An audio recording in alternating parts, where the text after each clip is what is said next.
Auch heute will ich euch in Trick weisen, wie ihr mir lang konzentriert kann bleiben. Der Teil ist eine 8. Und lo ist eine 8 die Leid.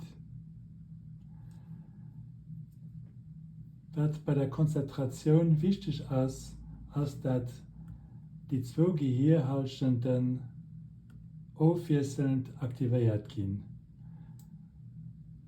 Und das möchte ich bei der 8, an dem einfach mal einen Blick der 8 nachführt. Dann geht die eine Seite und die andere Seite. Das musst du nicht shaken. Was dabei geschieht, ist, das bei ich mitkommen und ich gehe das Seite weiter, dann aktiviere ich die Linksseite. Dann kann ich aktivieren die Rechtsseite. Links, rechts. Und immer so weiter.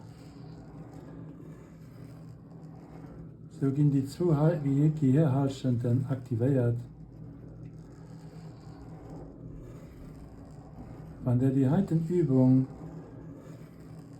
morgens 5 Minuten lang macht, dann könnt ihr euch ein paar Stunden lang besser konzentrieren.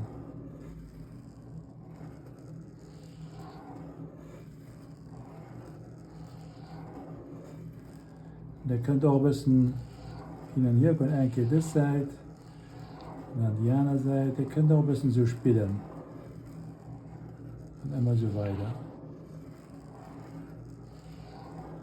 Geht immer mit den Blick nach.